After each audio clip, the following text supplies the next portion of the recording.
Banចឹងជំរាបសួរថ្ងៃនេះខ្ញុំសូមបង្ហាញជាមួយនឹងការធ្វើជាប្រអប់បែបនេះសម្រាប់យើងធ្វើជាល្បែងសិក្សាដែលខ្ញុំទើបតែធ្វើហើយនេះគឺទាក់ទងជាមួយនឹងការរកអក្សរបាទឥឡូវខ្ញុំនឹងបង្ហាញថាខ្ញុំធ្វើបែបណាដើម្បីបានប្រអប់ហើយនឹងសរសេរអក្សរងាយស្រួលបាទការប្រើប្រាស់នៅក្នុង Publisher គឺវាមានរឿងដែលយើងត្រូវធ្វើទី1គឺយើងយកប្រអប់នឹងផ្សេងហើយនឹងអក្សរនឹងផ្សេងដើម្បីយើងងាយស្រួលនៅក្នុងការកែសម្រួលហើយនឹងធ្វើការផ្លាស់ប្ដូរបាទ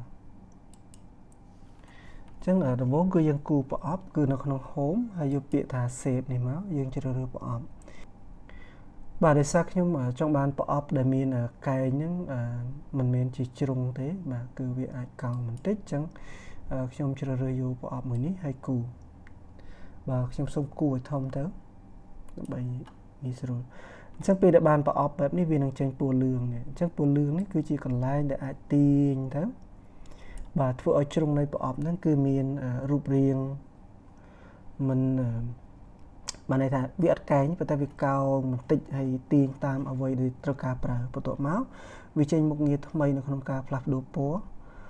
អញ្ចឹងនៅក្នុង Save Format ជ្រើសរើស Save Field នេះគឺ Yunnan បាទ No Field មកដោះទៅឬក៏បើសិនជាចង់ដាក់ក៏ដាក់ទៅអាស្រ័យទៅលើការប្រើប្រាស់ផ្ទាល់ខ្លួនហើយបន្ទាត់តែចង់បានពណ៌អីបាទអញ្ចឹងនៅទីនេះគឺមានពណ៌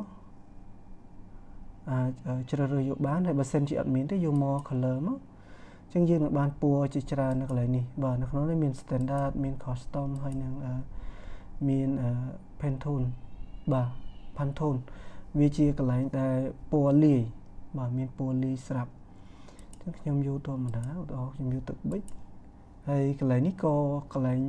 កែបន្ទាត់នៅខាងក្រៅហ្នឹងគឺអាចមើលបានបាទយកមកហើយយកវេវាមកតែចង់បានកម្រាស់នៃបន្ទាត់ហ្នឹងធំប៉ុណ្ណាទៅយក2បាទប៉ុណ្នេះ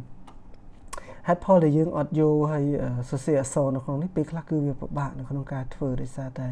យើងចង់តម្រឹមឲ្យវាស្មើកណ្ដាលឬក៏ស្មើអីរៀងពិបាកបាទអញ្ចឹងយើងទៅយកមួយទៀតគឺ Text នេះ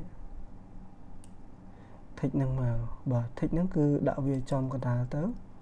ហើយបន្ទាប់មកទៀតយើងនៅក្នុងការដែលយើងធ្វើបាទបដូរទៅពុម្ពអក្សរដែលយើងចង់បានហើយនៅក្នុងការធ្វើពេលដែលរឿងមួយដែលជាបទពិសោធន៍នៅក្នុងការធ្វើបន្ទាប់ពីធ្វើការជ្រើសរើសពុម្ពអក្សរហើយឧទាហរណ៍ខ្ញុំយកខ្មែរ OS បាត់ដំបងបាទយើងជ្រើសរើសទំហំអក្សរតែជាសុំដាក់100សិនបាទ200ចឹងការជ្រើសរើសអក្សរគឺសុំអាចថាយកធ្វើការជ្រើសរើសតាមតម្រូវការពួកអត់ដឹងថានេះទេឥឡូវយកមួយនេះយើងដាក់កណ្ដាលអញ្ចឹងវានឹងនេះមកក្រោមដោយសារវាទាញហើយនេះយើងត្រូវទាញវាក្រោមទៀតអាចថាវានៅសល់តិចតួចបាទអញ្ចឹងនៅក្នុងការធ្វើរឿងដែលយើងត្រូវគិតគឺទី1គិតនៅលើតួអក្សរថាតើអក្សររបស់យើងមានបែបណាខ្លះទម្រង់ចង់ធ្វើឲ្យវាត្រូវទាំងអស់គឺត្រូវមើលគ្រប់ទម្រង់នៃអក្សរឧទាហរណ៍អក្សរខអក្សរកគឺអត់មានទៅលើទេប៉ុន្តែដល់អក្សរងដោយឡែកអក្សรงអញ្ចឹងកាលណាយើងបដូរទៅអក្សรงបាទអក្សรงក៏ចេញមកក៏អត់បញ្ហាដែរទម្រង់បែបនេះហើយបន្ទាប់មកយើងទៅមើលអក្សរមួយទៀតអក្សរញបាទអក្សរញមានបញ្ហាឃើញទេអញ្ចឹងនៅក្នុងការធ្វើយើងត្រូវមើលទាំងអស់បាទយើងត្រូវមើលខ្ញុំទាញវាសុខចិត្តបន្ថយវិញបាទมันអាចទាញវាឡើងបានទេដោយសារមិញអក្សរងមិញគឺវាល្មមអញ្ចឹងបើយើងប្រើខ្ពស់ខាងក្រោមពេកក៏វាអត់បានដែរឥឡូវខ្ញុំបន្ថយបាទឥឡូវយើងបានអក្សរញអញ្ចឹងយើងទៅមើលអក្សរងម្ដងទៀតថាតើមានបញ្ហាទេនៅពេលដែលប្រើជាមួយនឹងអក្សរងអូខេអក្សរងអត់បញ្ហាចុះអក្សរលបាទអក្សរលក៏អត់មានបញ្ហាដែរហើយបន្ទាប់ពីយើងមើលខាងលើខាងក្រោមអ្វីដែលយើងត្រូវមើលមួយទៀតគឺតតឹងរបស់វាថាតើគ្រប់មកគ្រប់ទេអក្សរលបាទគម្លាតប៉ុណ្ណឹងចុះអក្សរមួយនេះបាទអក្សរដែលវែងគឺអក្សរឈរអ ចឹងពេលដែលយើងធ្វើយើងត្រូវមើលផ្អែកទៅលើកន្លែងហ្នឹងដែរហើយមកយើងពរូមបាទកាឡាបន្ទាត់នេះឲ្យល្មមបាទចានេះគឺយើងអាចបង្រួមបានចឹងបង្រួមចូលដូចគ្នាណាបាទអញ្ចឹងបង្រួមវាមកអានេះដូចសារវាធំចឹងអាចថាយកវារៀងគៀកមកប៉ុណ្នេះបាទអញ្ចឹងវានៅចំកដាលហើយប៉ុន្តែវាអត់ចំកដាលទាំងអស់ទេគួរតែអាចថាលួចបន្តិចទៅដើម្បីឲ្យអក្សរផ្សេងវាអត់មានបញ្ហានៅពេលដែលយើងប្រើជាមួយនឹងម្ដងទៀតជាមួយនឹងញោអូខេញោអត់បញ្ហាងោបាទអត់បញ្ហាអក្សរដអត់បញ្ហាហើយអក្សរឡក៏គេប៉ុន្តែចាត់ទុកថាអត់អីទេព្រោះដោយសារអក្សរឡវាទាញនៅខាងក្រោមអញ្ចឹងចាត់ទុកថាបានជាគំរូមួយចោះបាទអញ្ចឹងបានជាគំរូហើយបន្ទាប់មកយើងដាក់វាជាក្រុម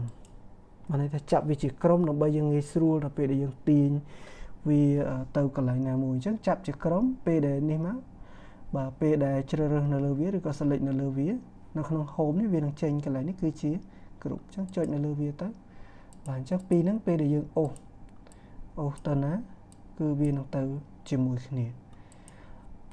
បាទអញ្ចឹងតកតងជាមួយនឹងការបង្កើតគំរូដែលមានអក្សរមួយខ្ញុំសូមបង្ហាញខ្លីហើយវីដេអូបន្ទាប់ខ្ញុំនឹងបង្ហាញជាមួយនឹងថានៅពេលដែលយើងប្រើជាមួយនឹងអក្សរផ្សេងទៀតតើយើងធ្វើបែបណាដើម្បីឲ្យគម្លាតរបស់វាហ្នឹងបាទឲ្យវាឃ្លាតគ្នាឲ្យស្មើគ្នាមានទាំងគម្លាតឆ្វេងស្ដាំហើយនឹងលើក្រោមបាទអញ្ចឹងជួបគ្នានៅវីដេអូបន្ទាប់